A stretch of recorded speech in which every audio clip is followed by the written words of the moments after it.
Namaste everyone, welcome to CET NEET classes. It is the mechanical property of solids, that is the topic, first PU topic. First of all, we will look into the synopsis, okay? All the formulas, and this chapter is famous for many formulas, but identical. We will start with the what you call stress. So we get some peculiar words here. So namaste everyone. Welcome to this class. We start from stress. What is stress? Stress is force per unit area. It is nothing but pressure, right? Force per unit area is called stress. It is not the only force which is important. How much area you have applied it, that is more important. So sitting on a chair is comfortable because you are applying all your weight throughout the area, right? The area of the chair is more. But sitting on a pin is very difficult. Why? Because the area of the pin is less, and when the area is less, when you put the same weight on the small area, the answer becomes more, stress is more. So sitting on a pin creates more stress since area is less. Sitting on a chair doesn't create stress because the area is more and your force is distributed. Okay, so stress is force per unit area, and it has all the dimensions and units as pressure. You can write it as pressure also, and unit is Newton per meter square, and you can also write pascals, right? And if you want to write the dimensions, dimensions of stress are force, mass into acceleration, m, acceleration is Lt to the power minus 2, so numerator is force, mass into acceleration, mass m Lt to the power minus 2, area is L square, so L square, L to the power minus 2, when this comes to the numerator, L to the power 1 here, so m L to the power minus 1 T to the power minus 2, same as pressure, that is called stress. Now there are different types of stress, normal stress, tangential stress. Suppose you twist a wire, it is tangential stress, and if you press a ball, it is a normal stress. When you stand on the ground, it is normal stress. You are putting force on the ground, normally on the ground. And if you put a balloon inside water, all the molecules will be pushing it normally, so that is normal stress. Okay, then one more word called strain. What is strain? Strain is change in dimension by original dimension. Change in dimension. If it is length, change in length by original length, and if it is volume, change in volume by original volume, original dimension. So it can be anything, but strain has no unit and no dimension because it is length, change in length by original length, change in volume by original volume, and so it has, or even tan theta, the lateral moment of the face, that we will see what it is. So stress and strain, and strain has no unit, no dimension, so you have to thank strain because it has no unit and no dimension, so nothing to remember about it. Now Hooke's law, very famous. You know that stress is directly proportional to strain. More the stress you apply, more will be the strain. So take a wire and load it, then you will find that the amount of increase in length goes on more and more as you apply more and more load. That means more the stress, more will be the strain. So stress by strain, stress is directly proportional to strain, or stress by strain is always a constant, and that constant is called modulus of elasticity. Modulus of elasticity, right? So all the definitions, you know what is elasticity. Any material, most of the material have the property of regaining their original shape and size when you remove the deforming forces. So that property of regaining the shape after the deforming forces are removed, that is because of the intermolecular forces. When you compress it, the molecules come closer, so the bonds they will shrink, and when you remove it, the molecules will move away, so the body regains its original shape, and that is called elasticity. And every material is defined with a modulus of elasticity. What do you mean by modulus of elasticity? It should have an index, it should have a number depending on how much it can regain its original shape and size. Suppose some materials do not regain their original shape and size, some materials would regain the shape more, and so depending on that we give a modulus of elasticity called that number, index for a material called Young's modulus and bulk modulus, something like that, modulus of elasticity. And if modulus of elasticity is more, then that material is very good and it retains the shape almost the original shape. For example, Young's modulus of steel is more. What do you mean by that? If you take a steel rod and bend it, it will regain its original shape once the deforming forces are removed. But all these things are only up to a certain limit, and if the limit is crossed, definitely they don't regain their original shape and size. So that is called elastic limit, the maximum stress up to which a body will regain its original shape and size. Now coming to the different formulas, and suppose you have a wire and if you load it, for example, in a crane we use wires, right, of multiple strands, and it is used to lift the stone. When the stone is attached to the wire, there is a load, there will be a small increase in length. But when the load is removed, it will regain its original length. So we define a modulus called Young's modulus for the material. Young's modulus Y is equal to, so longitudinal stress, I don't go to the minute parts like what is longitudinal stress, increase in the length. Longitudinal stress by strain. What is longitudinal stress? Force per unit area on the wire. For example, the wire is like this, right, and after applying the load, if it is attached here, after applying the load it becomes little thinner and longer, right, so like this. So this is the delta L, this one, this is the original length L, this is L.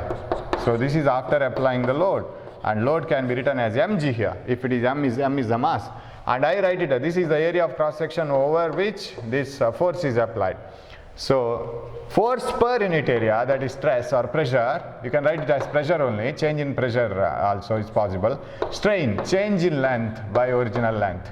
So ratio of stress to strain is called Young's modulus. Longitudinal stress to longitudinal strain, and that is called Young's modulus. And remember again, Young's modulus has the same unit as well as the stress, because strain has no unit. So dimension of stress, dimension unit of stress, everything holds good for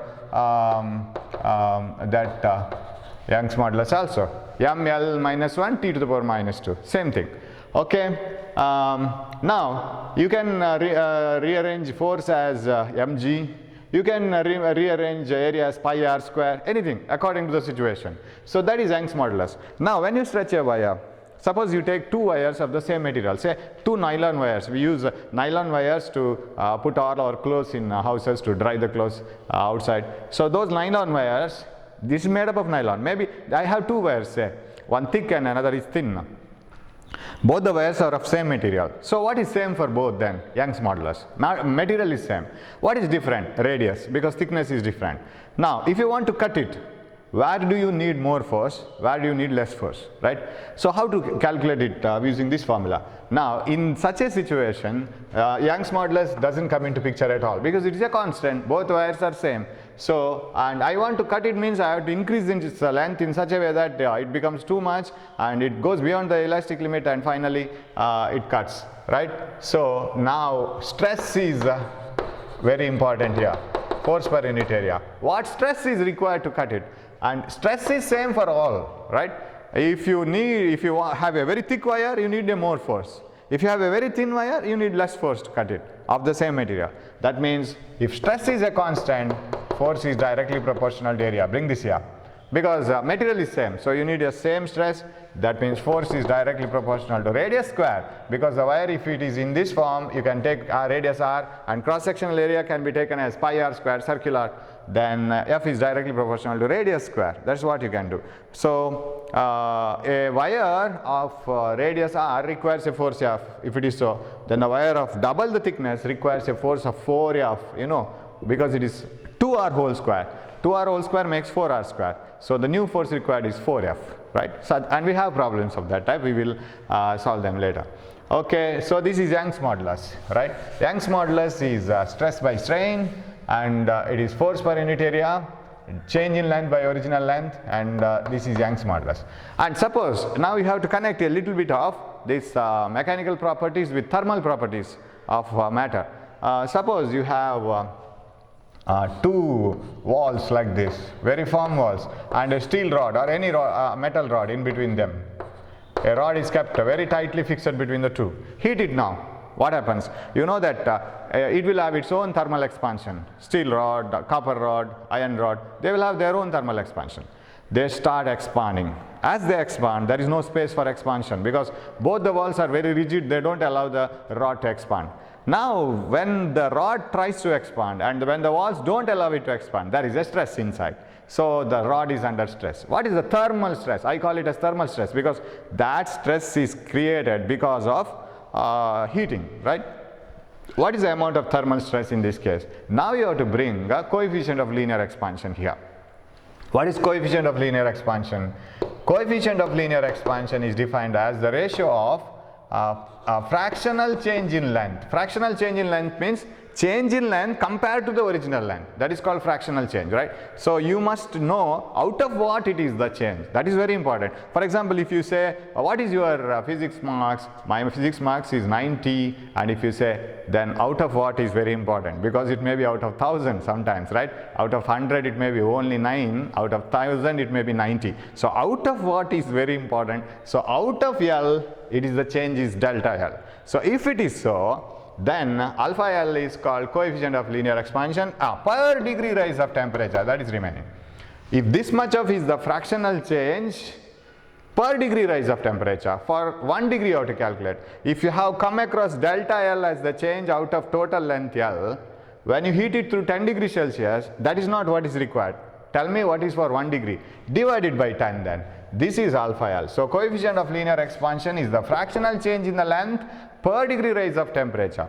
This is fractional change because this is change with respect to a particular original length. For example, if you have scored 80 out of 100, then your fractional mark is 0.8, correct? 80 out of 100. And if you say it is 90 marks, if it is out of 1000, it will be then 0.09. It's not 0.9. You should be very careful. Out of, so if you ask the fractional marks, then you will be caught. You can't say out of something else. You have to say out of what, right? So that is fractional change in length per degree rise of temperature. Now, what is the thermal stress on this? If you want to know what is the thermal stress, you can have the formula like this. Stress is equal to strain into Y. Thermal stress, I will write. Thermal stress is equal to Young's modulus into strain. That is equal to Young's modulus into strain. What is strain? Strain is delta L by L, right? Because this is the strain is delta L by L. Stress is force per unit area. So I mixed it and I got the formula like this. So Y into strain. So what is strain? Yeah, delta L by L. Now, can you get the thermal stress formula by using this delta L by L? Delta L by L is alpha into delta T. So Y into alpha into delta T. This is a formula for thermal stress, right? So stress by strain, strain is equal to, stress is equal to Y into strain, and Y is, Young's modulus, strain is delta L by L into, delta L by L, which is equal to alpha into delta T. This is how you can find out the thermal stress. Young's modulus, coefficient of linear expansion, change in temperature. That is what is the thermal stress. So you'll have to club two chapters together now. So one in this area. Okay. Then there is one more called bulk modulus. So if you take a football, put it inside water, deep inside water. Water molecules will push any material kept inside water. They will push the material normally inside. So when the football is pushed inside from all the sides equally, there is a stress. Now you define bulk modulus because there is a volume. There is not. It is not like a wire, right? It's a volume now. Bulk modulus is stress divided by bulk strain, right? Volume strain, that is equal to force per unit area, area of the surface area of the football, by change in volume by original volume. And if you want the percentage volume, you have to multiply it by 100. Fractional volume. For example, your marks, what is your fractional mark? 0.9. That means out of 100, it is 90. 90 by 100. What is your percentage marks? Into 100. 0.9 into 100, that is 90. Right? So you multiply this by 100 if you want to know what is the percentage change in the volume. Okay, what is bulk modulus is equal to force by area and delta V by V. Same dimension. L minus 1 T to the power minus 2. Because Newton per meter square Pascal, same, because strain has no dimension. So, but stress is same as the previous one. So, bulk modulus, Young's modulus, stress all have same dimension. Pressure, all have the same unit and same dimension. Okay, this is bulk modulus. Now, the reciprocal of bulk modulus is called compressibility. Compressibility. Reciprocal of bulk modulus is called compressibility. What do you mean by compressibility? How much you can compress and how much it can regain. Up to what limit it can regain. Gases are highly compressible. Put some air inside a syringe and compress it. You can compress it to a large amount. But if you put some water inside a syringe and close the other end and try to push it, very difficult. And liquids are not compressible. They are very little compressible. You can't compress liquid so easily. Whereas air is highly compressible. You can compress it, and you can regain its original shape. So that compressibility is the reciprocal of bulk modulus. So more the bulk modulus, lesser will be the compressibility. Okay, the dimension and all, the ulta of bulk modulus. Okay, and then another thing is here, Young's modulus, bulk modulus, shearing modulus, yes, or rigidity modulus, shearing modulus. Another name is rigidity modulus. What is rigidity modulus? This is coming to picture when you don't apply the normal force, tangential force. Tangential stress by tangential strain. That is rigidity modulus or shearing modulus. Tangential stress. Or stress by, okay, you can write all ordinary stress. Stress by tangential strain. Okay. Now, when suppose a kabaddi match is going on, if it is a mat ground, you know the mat will be very thick, and if the kabaddi players are putting their force like this, cross force like this, and if they press the mat gets its shape changed. And remember, in shearing strain, there is no change in the size, there is only change in the shape. Whereas in longitudinal strain, there is a change in the size and shape. Bulk strain, change in the size and shape. But in longitudinal strain, there is no change in the size, there is change in the shape only. For example, if you have a rubber pad like this, and you just press it like this, what happens to its shape? Its shape will be like this, right? It just changes its shape. Now, this is the angle through which its parallel faces have been bent. When a lorry or a very heavy truck moves over a bridge, the bridge, as the vehicle pushes it back and moves forward, the bridge moves backward. So there will be a small change. And when you just put a wooden, for example, wooden cube on the wall, fix a wooden cube on the wall and suspend a very heavy weight like this, then its shape will change like this. This is theta, the angle through which it bends. Now, what is the shearing strain? Stress is whatever the force that you have applied on the surface per unit area. What is tangential strain? That is nothing but tan theta. Tangent of the angle between the tangent of the angle through which the parallel faces have been displaced. This is say delta x. Say this is the direct the displacement of the parallel faces. Then, and if this is the length of the or the thickness of the whole pad, or if this is the thickness of the wooden block, and if delta x is the displacement of the parallel faces, then what is tan theta? Opposite side by the hypotenuse or anything here. This is very small, theta is very small, so these two sides will be very equal. Delta x by L. Tan theta is delta x by L. So that tangential strain is this one, delta x by L. So that's how we calculate, or simply tan theta. Since this is very, very small usually, this can be written as theta itself, right? Because you can apply the arc length formula. If you have an arc of very small distance, and this radius is very large and arc length is very small, when this angle is very small, then how can you write L and this is R? L is equal to R theta, you write, right? L equal to d theta, something like that. Arc length is equal to radius into the angular position. Then here you can write it like that also. If theta is very small, then tan theta is almost equal to theta delta x by L. Delta x equal to L theta, am I right? Delta x equal to L theta. So you can have that also here, right? Theta is equal to delta x by L, anything. So angular displacement of the parallel faces. So that is shearing modulus. So we need this in while suppose your rod is fixed on the wall, and when you turn it from one end, the other end is fixed. This face turns, but this face doesn't turn. So what is the angular displacement and all? So such things. But formula is very simple. Stress is as it is, and tangential strain is opposite side by adjacent side. That's all. That is tan theta, opposite side by adjacent side. Okay. Right. Then.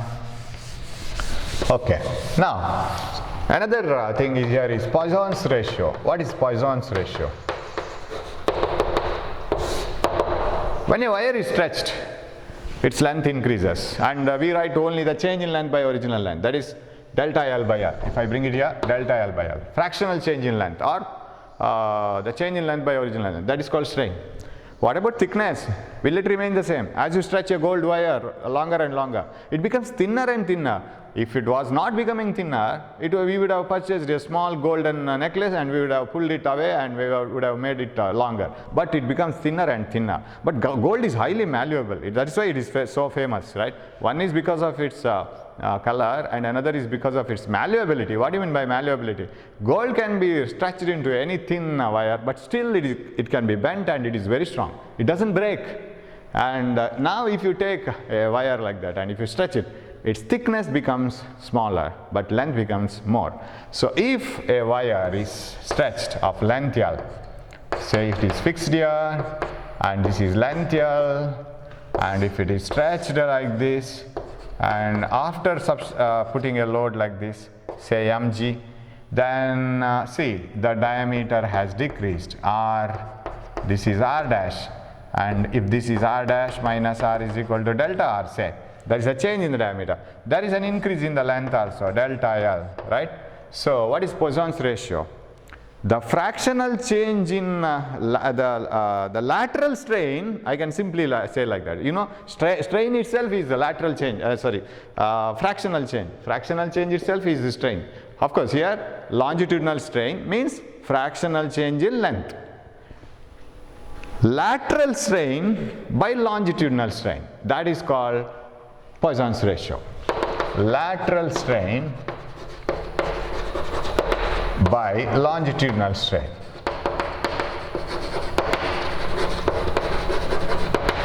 Lateral strain by longitudinal strain ratio is called Poissons ratio. Now what is lateral strain? Delta R by R. Out of the radius R, change is delta R. What is longitudinal strain? Delta L by L.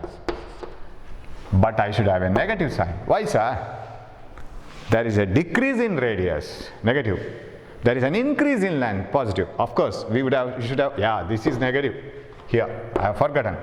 Why? Bulk modulus is negative. The reason is, if you put a football or a balloon inside water, water molecules will push it from all sides. There is a decrease in volume. There is no increase. Decrease in volume when the football is under pressure. So minus delta V compared to the original volume. So here also, this is Poissons ratio, the ratio of lateral, parallel to the ground, parallel to the, okay, if you suspend a wire, it is lateral, and this is longitudinal. Lateral strain minus delta R by R to the longitudinal strain, delta L by L, that is called Poissons ratio. Okay, then if you stretch a wire like this, definitely you know that there is an increase in length, small increase in length. Let us assume that we are within the elastic limit, and if you remove the load, it will come back to the original shape. So it will regain the shape. So when so many people gather in a hall, in a concrete building, the iron steel rods inside the concrete beam, they will get bent like this little bit, right? So when they get bent, there is a stress on them, and if the people move away, then it comes back to the original shape. But all these things happen within the elastic limit, right? So you don't assume that the rod becomes like this inside the beam, and when the people are like inside, when the people go, it comes back. No, it is beyond the limit. It may break. But we construct the buildings by taking into the Young's modulus into account such that we go beyond, we don't construct the building with the, just enough capacity, right? Suppose 1,000 people are gathering in a hall, let us calculate the width of the beam required, and let us put the beam which is just more than what is needed. We don't do like that. We put the beams which are much stronger, 10 times stronger than that. So even if it is crowded too much, nothing happens to the building. So such a thing we will use. Okay, now right. When it is stretched, it is like a spring now. It can come back. And when it is, you know that whenever a spring is stretched, it stores potential energy. And if it is left behind, it gets converted into kinetic energy. A spring can oscillate. Now, my question is, if a wire is stretched within the elastic limit, there is a potential energy stored in the string. Because it is all the molecules and the atoms are expanded and they try to regain their shape. What is the energy stored? Very simple, half stress into strain. Energy stored per unit volume, remember, this is per unit volume, not in the total material. If you want to know what is the energy stored in the total material, multiply it by volume. Energy per unit volume is half into stress into strain. Very simple. Okay, then that graph, another important graph. A stress versus strain graph according to Hooke. It is a straight line within the elastic limit, because stress is directly proportional to strain, you know this. So, if you draw a graph of stress versus strain, then stress here and strain here, it is a straight line up to a limit. And beyond the limit, the body may regain the shape, but stress is not proportional to strain. So, it may go up to like this, and you remember this graph, right? It was a very important question for the first PU portion, so you might have studied this properly. So this is the elastic limit, OA, right? So up to B, you can expect the body to regain the shape, but it may not be. Between A and B, it is not, stress is not directly proportional to strain. Hooke's law is not obeyed, but the body may regain the shape. And this is the maximum stress up to which the body can regain the shape. The maximum stress up to which the body can regain the shape is called yield point, right? So this is yield point or yield strength, the maximum stress up to which you can expect the body to come back. But here stress is not proportional to strain. Small stress produces large strain, and ultimate tensile strength and fracture point, all those things. So I don't waste time in just rewinding it again and again. You just study it yourself, just read the questions, and I will give you the synopsis also. These are direct questions, right, on all these graphs. So here you get the straight line part. This is the region up to which Hooke's law is obeyed. And if you get the slope, what you will get? What is the slope of this graph? Slope is this difference. What is this? That is stress. What is this one? Strain. So this gives Young's modulus, right? The slope gives Young's modulus, Y. Okay. Right. Yeah. Shall we move on to some few questions? Then we will. Suppose if I have forgotten anything, I will discuss it again. So we will discuss some questions. Right.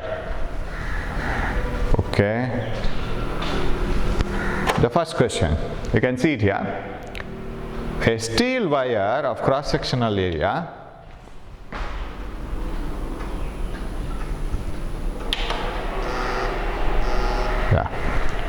A steel wire of cross-sectional area 3 into 10 to the power minus 6 meters square and withstand, you can see that now. Right.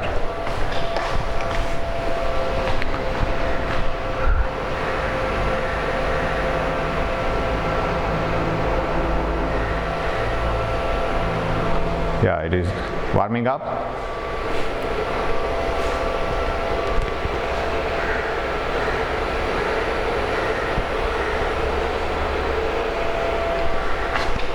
Yes.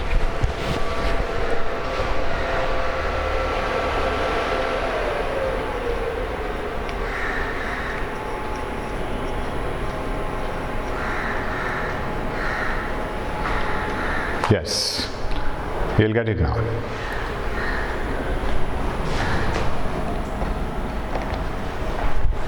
Just some 5 questions now, you will see then in the next we will continue. Yeah, a steel wire of cross-sectional area 3 into 10 to the power minus 6 meter square can withstand a maximum strain of 10 to the power minus 3. No unit is given for strain, you see. Maximum strain of 10 to the power minus 3. Young's modulus of the steel is 2 into 10 to the power 11.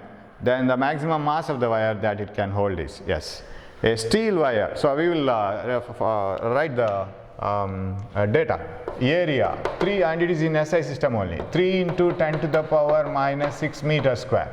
Then can withstand a maximum strain of 10 to the power minus 3. So strain is 10 to the power minus 3 delta L by R.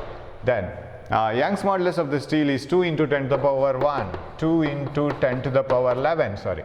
Then the maximum mass it can hold is, mass is how much? So we know Young's modulus is equal to stress by strain, right? Stress is force per unit area by strain. What is strain? Strain is a change in length by original length, delta L by L. And force has to be converted into mg, I think. So you are, because they are asking you the mass of wire, the maximum mass the wire can hold is. So how can you write it? Mg into L by area. Area is directly given, so you need not convert it into pi r square, A into delta L. But this is given as it is, delta L by L, right? So I can write the strain as delta L by L. I can put it over here only. Delta L by L. That itself is the strain. Hope you can follow it. Young's modulus. So we want what is the maximum mass? Yes. We will substitute and then we will find out mass. Young's modulus 2 into 10 to the power, or okay, 10 to the power 11 is equal to, so I have to write this formula. M and G I will take it as 10 because I have answers. Approximation is enough. Mg. Then area is 3 into 10 to the power minus 6 into delta L by L. That itself is strain. Strain is directly given 10 to the power minus 3. Okay. Now, of course, you see the answers here in these types of questions. Why you need to worry about all those answers? Because only the digits are different, 4, 6, 8 and 10. 3 into 2 is 6. It should be 60 kg, right? Answer itself is B. No question of working at all. You can do that directly. So if you want, you can check it. 2 into 10 to the power minus 9, sorry, 6 into 10 to the power, 6 into 10 to the power, this is minus 9 plus 11. That means it is plus 2. Plus 2 and this one here by 10 plus 1. 6 into 10 only, that is 60 kg. You get it. So that is the second option, this one. Okay, no doubt. Then next question, right? Question number 2. Right.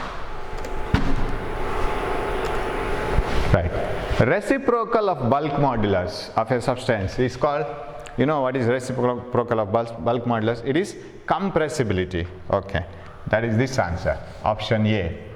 It is compressibility. Yes, A. Okay, next one, third one. A steel rod of cross-sectional area 1 millimeter square is prevented from expansion by heating through 10 degrees Celsius. The thermal force developed in it is, yes, they want thermal force or thermal stress. They want only force here. A steel rod of cross-sectional area is given and is prevented from expansion. You know that coefficient of linear expansion is fractional change in length per degree rise of temperature. So what is fractional change in length? That is alpha into delta T, and you know that this itself is called strain. Now what is Young's modulus? Young's modulus is stress divided by strain. Have they given stress completely? No. They need force. Yes, force by area, stress by strain. Strain is, shall I substitute strain as alpha into delta T directly? Hope you can follow it, right? The stress is force by area, or if you have any doubts, we will elaborately do that. Stress by strain, force per unit area by strain is delta L by L. Now substitute y is equal to F by A comes to the denominator. This delta L by L can be written as alpha into delta T. Now they want F is equal to y into A into alpha delta T.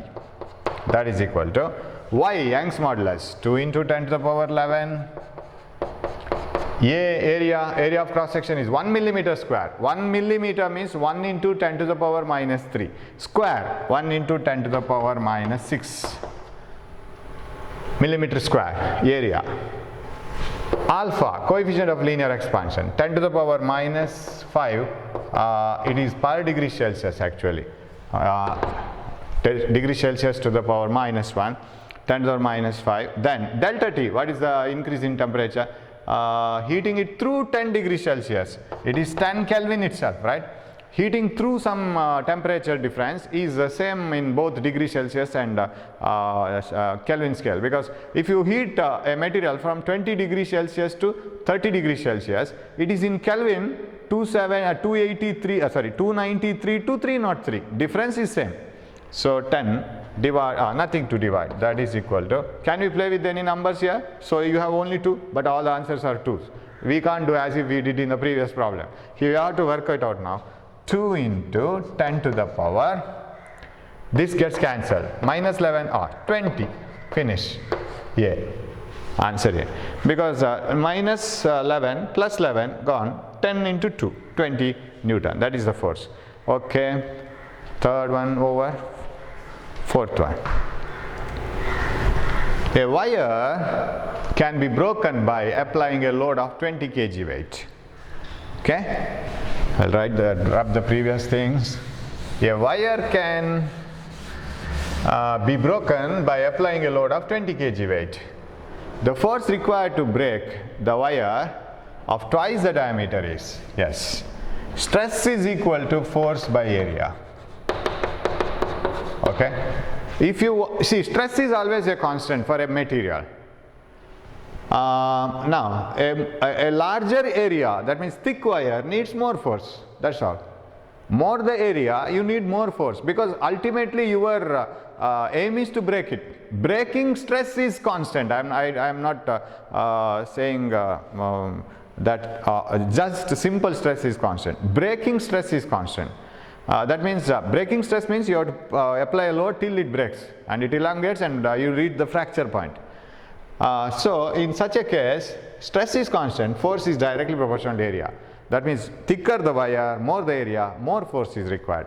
So F is, so this is not in the picture now, directly proportional to area. F is directly proportional to R squared, because area is pi R squared, assuming the wire to be having cross sectional area as a circular wire.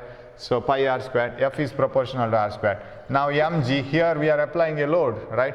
Load mg is proportional to R squared, m is proportional to R squared. More the mass you put, for the thicker the wire, you need more mass to break it. So simply we will jump it from here. The force, wire can be broken by a load of 20 kg weight, yes. If 20 kg weight is given, a wire of radius r can be broken. The force required to break the wire of twice the diameter, when you put 2r here, whole square, it becomes 4r square. You need 4 times more the weight, right? 80 kg weight, that is enough, right? And if you want to do this classically, you can do it like this.